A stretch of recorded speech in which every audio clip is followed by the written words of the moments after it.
Shalom, selamat pagi sahabat Sang Sinar. Kita bersyukur jika kesempatan pagi hari ini Tuhan masih mengizinkan kita untuk menikmati hari yang baru. Ku rindu selalu berada dekatmu, melekat padamu setiap waktu. Ku ingin mengenal hatimu,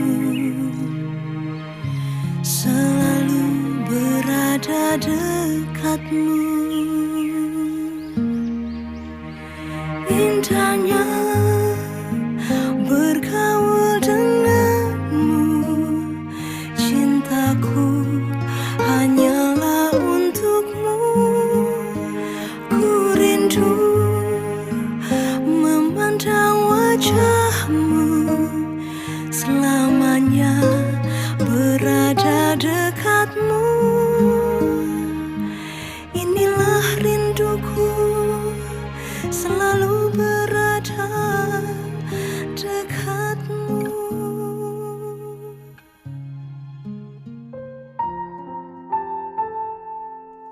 Shalom sahabat Sang Sinar, kita bersyukur bersama untuk pagi yang baru yang Tuhan telah berikan bagi kita. Saatnya kita akan mendengarkan kebenaran firman Tuhan, namun sebelumnya mari kita satu di dalam doa. Kami bersyukur, oh Tuhan, untuk kasih setiamu di dalam Engkau menyertai kami, di dalam langkah-langkah kehidupan kami. Secara khusus ketika kami beristirahat semalam dan Engkau telah bangunkan kami dengan kekuatan yang datang daripadamu. Saatnya kami mau mendengarkan kebenaran firman Tuhan. Ampunilah segala dosa dan kesalahan kami, oh Tuhan. Siapkan kiranya hati dan pikiran kami. Biarlah kebenaran firman Tuhan yang kami dengarkan menguatkan iman percaya kami. Inilah doa kami ya Tuhan, di dalam nama Tuhan Yesus kami sambut akan kebenaran firman-Mu. Terpujilah nama-Mu kekal sampai kekal, di dalam Kristus Yesus Tuhan Sang Juru Selamat. Amin. Sahabat Sang Sinar, firman Tuhan yang akan kita renungkan terdapat di dalam 2 Tesalonika, pasalnya yang pertama ayat yang ketiga sampai dengan yang ke-8. Bunyinya demikian. Kami wajib selalu mengucap syukur kepada Allah karena kamu, saudara-saudara, dan memang patutlah demikian, karena imanmu makin bertambah dan kasihmu seorang akan yang lain makin kuat di antara kamu, sehingga dalam jemaat-jemaat Allah kami sendiri bermegah tentang kamu karena ketabahanmu dan imanmu dalam segala penganiayaan dan penindasan yang kamu derita. Suatu bukti tentang adilnya penghakiman Allah yang menyatakan bahwa kamu layak menjadi warga kerajaan Allah. Kamu yang sekarang menderita karena kerajaan itu. Sebab memang adil bagi Allah untuk membalaskan penindasan kepada mereka yang menindas kamu dan untuk memberikan kelegaan kepada kamu yang ditindas dan juga kepada kami pada waktu Tuhan Yesus dari dalam surga menyatakan dirinya bersama-sama dengan malaikat-malaikatnya dalam kuasanya di dalam api yang bernyala-nyala dan mengadakan pembalasan terhadap mereka yang tidak mau mengenal Allah dan tidak mentaati Injil Yesus Tuhan kita. Sahabat Sang Sinar, kualitas petarung sangat teruji ketika ia ada di dalam kancah pertarungan yang hebat. Siapapun dia, ketika dia memiliki karakter petarung yang hebat, entah dia di dalam dunia bisnis, entah dia ada di dalam dunia olahraga, kita akan melihat bahwa orang-orang yang bertarung dengan mati-matian, pada akhirnya ketika dia menjadi juara di balik dari pertarungannya yang begitu melelahkan, orang pun akan berdecak kagum dan mengatakan bahwa dialah orang yang luar biasa. Bagaikan bintang yang bersinar di dalam kegelapan, demikianlah gambaran diri dari mereka. Pada pagi hari ini ketika kita merenungkan kebenaran firman Tuhan, kita melihat bahwa ada bagian yang luar biasa yang dimiliki oleh jemaat Tesalonika. Mereka ada di dalam penderitaan, mereka ada dalam situasi yang begitu sulit, tetapi hal itulah yang memicu Rasul Paulus untuk tidak ragu-ragu menyatakan ucapan syukur, dan ucapan syukur yang dia ungkapkan begitu spesial dibandingkan ucapan syukur yang biasa dia ungkapkan kepada jemaat-jemaat yang ia kirimi suratnya.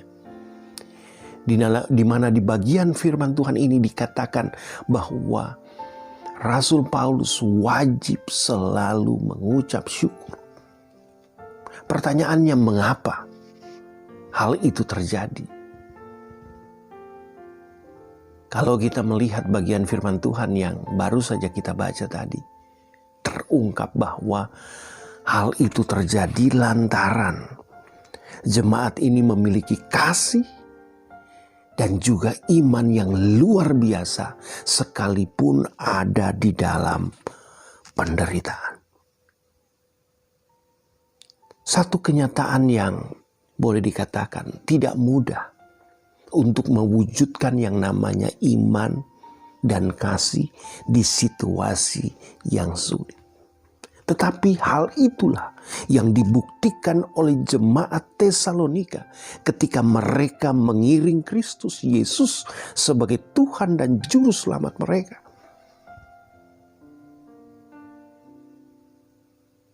Namun di sisi lain, ketika situasi yang sulit tersebut harus dialami oleh jemaat Tesalonika, Paulus tetap mengingatkan bahwa ada satu hal yang indah yang akan mereka alami. Di mana di dalam ayatnya yang ke-5 sampai dengan ayat yang ke-10 terungkap bahwa ada pengharapan di balik penderitaan mereka. Di mana nampak jelas bahwa pengharapan itu merupakan sumber penghiburan bagi mereka. Pengharapan itu merupakan sumber ketabahan hati mereka. Sehingga dengan dasar itulah sesungguhnya kita sebagai orang-orang percaya, ketika hari-hari yang kita lewati ini adalah hari-hari yang penuh dengan pergumulan dan permasalahan, mari kita belajar dari jemaat Tesalonika. Jemaat yang memiliki iman, jemaat yang tetap memiliki kasih. Kasih baik kepada Tuhan maupun kasih kepada sesama. Kiranya kebenaran firman Tuhan ini menguatkan iman percaya kita. Mari kita satu di dalam doa. Terima kasih Tuhan Yesus, Engkau begitu baik. Engkau mengingatkan kami untuk memiliki iman dan kasih sekalipun kami ada di dalam penderitaan. Hamba-Mu berdoa secara khusus untuk jemaat-jemaat Tuhan yang hari-hari ini mereka menghadapi begitu banyak penderitaan. Izinkanlah kami menyadari bersama bahwa di balik penderitaan Tuhan tetap peduli kepada kami. Ada pengharapan di dalam Engkau, oh Tuhan. Di dalam nama Tuhan Yesus kami berdoa dan bersyukur. Amin. Kekuatan di hidupku, ku dapat di dalam-Mu. teguhkan hatiku. Tiada yang mustahil bagimu, sebab aku percaya, bukan karena melihat, namun karena firman-Mu yang selalu digenapi di hidupku. Ku percaya, bukan karena melihat, namun karena firman-Mu tiada pernah berubah.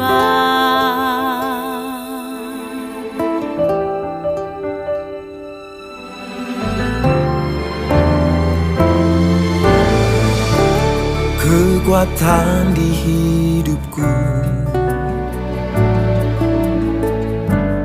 ku dapat di dalam-Mu. Kau teguhkan hatiku, tiada yang mustahil bagimu. Sebab aku percaya, bukan karena melihat, namun karena firman-Mu yang selalu digenapi di hidupku. Ku percaya, bukan karena melihat, namun karena firman-Mu tiada pernah berubah. Sebab aku percaya, bukan karena melihat, namun karena firman-Mu